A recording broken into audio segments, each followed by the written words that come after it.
Hey guys, it is canning season, so here we go.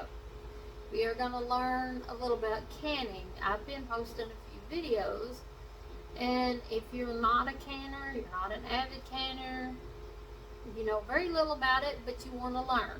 Well, this video is going to show you like canning supplies. We're just going to go through a basic, give you the information, because if you don't know anything about canning, you want to know, well, what do I need? What does that mean? What did they say? I didn't understand that. So we're going to go through some things about canning, okay? First thing you need to know about canning is they've been doing it for years and years and years. Your grandparents, great-grandparents, and theirs probably did it too. But, of course, as things develop, things have changed. There's lots of recommendations, lots of rules and regulations like there isn't anything else. And it's best if you, like here in Kentucky, our county extension offices give the option to do canning classes. And so you need to find somewhere that'll give you a canning class that you can sit down and take some notes and get you maybe some canning books. There's all different kinds of canning books out there. You can rent them in the library, buy you some, whatever. But there is some information you need to know in how to can and can properly, that you don't have to worry about botulism and other things in the canning process that can hurt your family. I'm going to just show you the basic stuff is what we're just doing today. Just basic stuff, alright? So you can learn. It's the 101 class of things to know. So first off, you can buy little canning kits at Rural King, Walmart, whatever, and they usually come with 3 things. A jar lifter, usually the funnel, and some kind of, it's actually a little magnet for picking up flats. Anyway, okay, this is just the basic jar lifter, and that's exactly what it does. It lifts the jar. Okay, there's 2 sides, and you think people would automatically know that's the side that goes on your jar. But they do not. I see a lot of people picking it up with this wooden side instead of the curved side. So the curved side fits around the jar perfectly. So this is for pulling jars in and out of your canner while the jars are hot, okay? The next thing is this funnel. It fits down in your hole. There you go, in your jar, so you can fill stuff without getting on the rim of your jar, alright? You still have to clean that before you put your lids on, but anything fits in there. You're pouring corn in there, you're pouring green beans, whatever, without it spilling. You got a bigger hole to pour it into. It works really well. Okay, this is a little magnet, so when you heat your rings and stuff, this one can lift it out of hot water without you touching it if you're just doing flats. But I always do my rings and flats together, and then I just use a set of tongs for lifting it out. That's your choice. Anyway, that's basic stuff that you can get. Now, we're going through jar sizes. A lot of people don't know their jar sizes. The big jar, like this, is a quart jar. Now, there are half-gallon jars, but most of the time you can't really can in these unless you buy a big canner, and then you can, but most people just have smaller canners that fits these jars. So I use these for storage. But quart jar, small mouth, wide mouth, or a regular mouth. and a largemouth. However you want to say that. Oh, look. Courage is looking at you. Anyway, this is a smallmouth. This is a largemouth. Oh, and the quart jars. Now we've got pint jars. That's half the size. This holds 4 cups. This holds 2 cups. And they come in all different shapes. This is also a pint jar. Now this, I didn't have one empty, so I've got a full one. This one's a wide mouth pint, small mouth pint, just the same as the quart jars. And you can find all different shapes and sizes. This is half pint, of course. This is your 2 cups. This is your 1. This is a half pint. And they come in different shapes too, all different shapes. And then you also have the quarter pint. It's teeny. These, use them for jams and jellies. I use this for jams and jellies, but you can use this. I used it for baby food when my kids were little. I always made baby food, canned it, and had it in this. So that's basically the jar sizes. You can find all different sizes. Oh, this is one you can buy spaghetti in right now in the store. They're an Atlas Mason jar. It comes from the Classico, and it comes. It's a Classico with a button lid, and you can buy these now in the store. But the good thing about them is they fit a regular size ring, and you can can them perfectly. So it's like this big mouth I showed you, this wide mouth. This is from the 80s and 90s. This is a mayonnaise jar. There's no markings on it. See? It's just a clear mason jar, or just a clear jar. Where most of them you'll have, this one's a really old one, so it's square at the bottom. But this one's an old ball jar. But you can find all kinds of jars. As long as it's a glass jar that will fit either the small mouth or the wide mouth. Most all of them you can in, as long as there's no chips or anything, and those fit those. There are a few exceptions, just like everything else. Okay, now we're going to talk about canners and canning itself. There's mainly 2 basic ways. There are different other things out there, but there's water bath canning and pressure canning. Water bath canning, we use a water bath canner. This is a water bath canner. It's just a pan. It don't seal. The lid don't seal. It has, most of them come with a rack, and that's to put jars in that you can lift without that jar lifter. I generally don't use these. I don't like these. It takes up too much space, or you can get an extra jar. This has this in the bottom. Water can get under the jars. They're not sitting directly on the thin bottom and on the flame. So this keeps your jars from busting. And my water bath canning is basically boiling your jars in water. You put your jar in there, fill the jars. You also have water in there, but the water bath canning itself is, the water has to be 2 inches above your jars, and it has to stay that way, and you boil it. It's got to stay at a boil. You put your lid on, bring it to a boil, and then you time it. So say you've got tomato sauce and you're canning it, and it takes 30 minutes. It's a high acid food, so it can water bath. And I put my jars in there.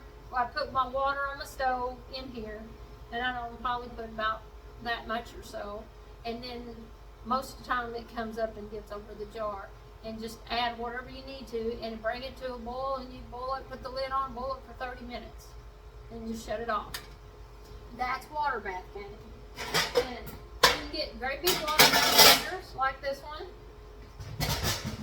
This one's a smaller one, don't take as many. Of course, there is another ring in it, keep the jars off the bottom. So that's basically the basics of water bath canning. The supplies.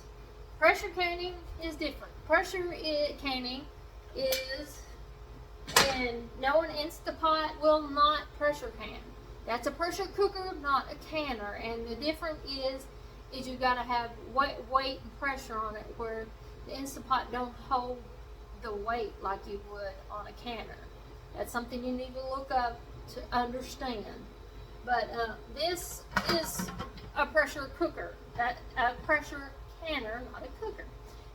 I mean, you can pressure cook in it, but it's a canner for all purposes. So, in the bottom of it also does have the little shelf, whatever you want to call it, in the bottom. This also has a rubber gasket around it. Pulls out. Just make sure you keep that moist and clean. I like to keep a little olive oil on mine, and then wash it really good. Put a little olive oil on so it seals real good. You want to keep this conditioned just because you don't have to buy one all the time. They're sometimes hard to find. Sometimes it's frustrating. So it's just better to keep you one. This one probably is about, this canner I got probably in the early 90s. It's 2023. Hey, it's lasted. This is still the original gasket. It's all rubbery, still soft. I keep it nice and clean and keep it conditioned. The difference between pressure canning is this pressure canner, instead of having the full water over it, this takes about 3 quarts of water in the bottom, and so there's only about this much water in it. And then you put your jars in. It does not go over the jars. And you close it, seal it, bring it, and they have weights. They're also known as your jigglers. What works as the jiggler?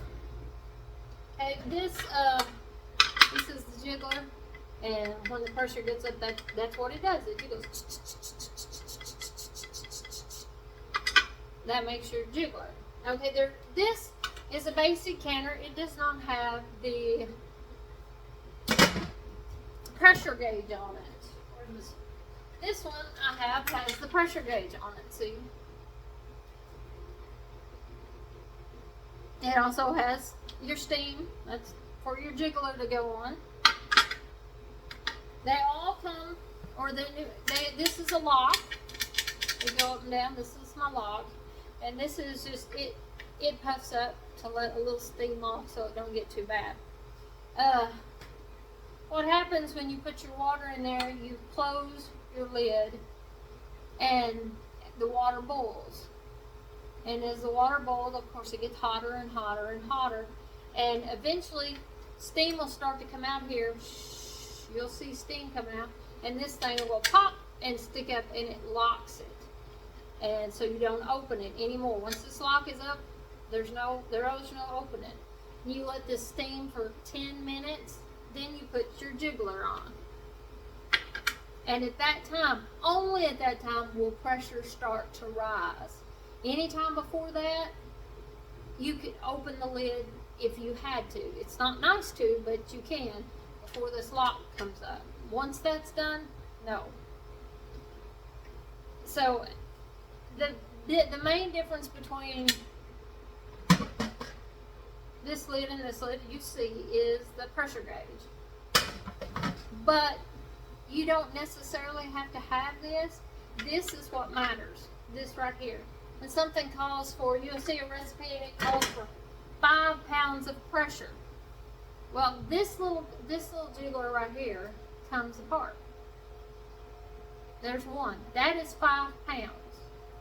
Once you add the bottom, it's 10 pounds. Once you add this, it's 15 pounds.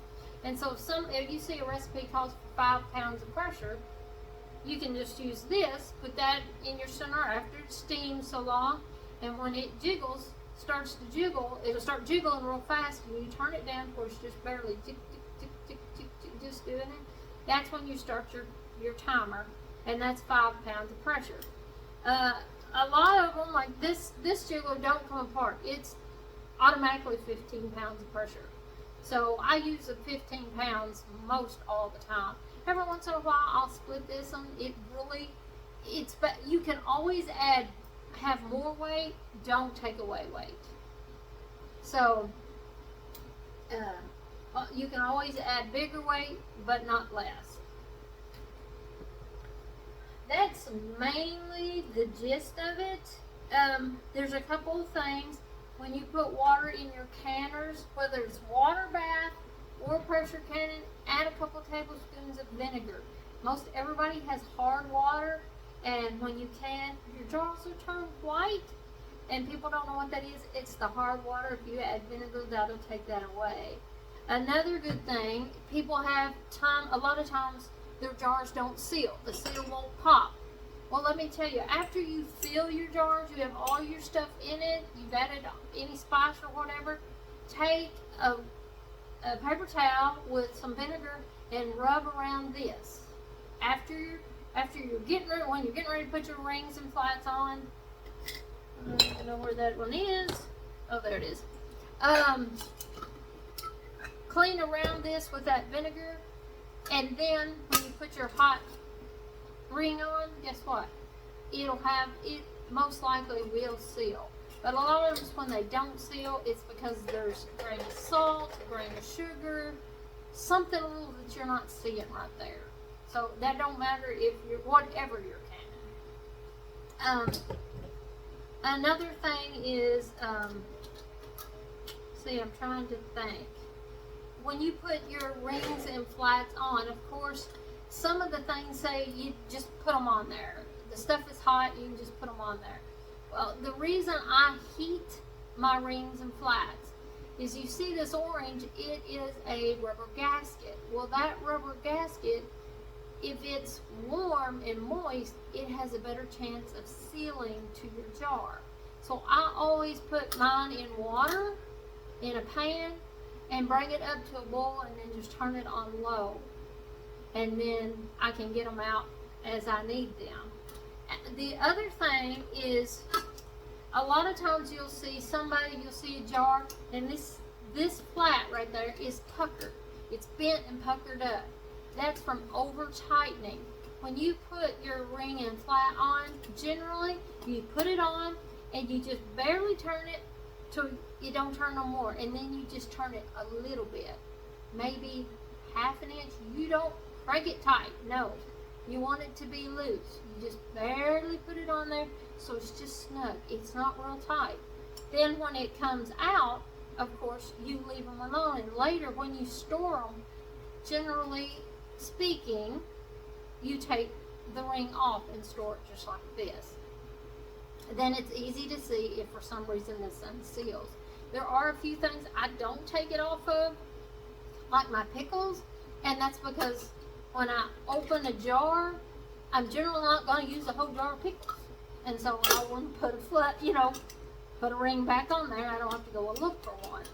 But corn, most anything, you're going to use a whole jar. This is just like opening a regular can in the store, and so you store them just like this. And some people don't stack them. Some people say don't stack your jars with food. I do. That's up to you.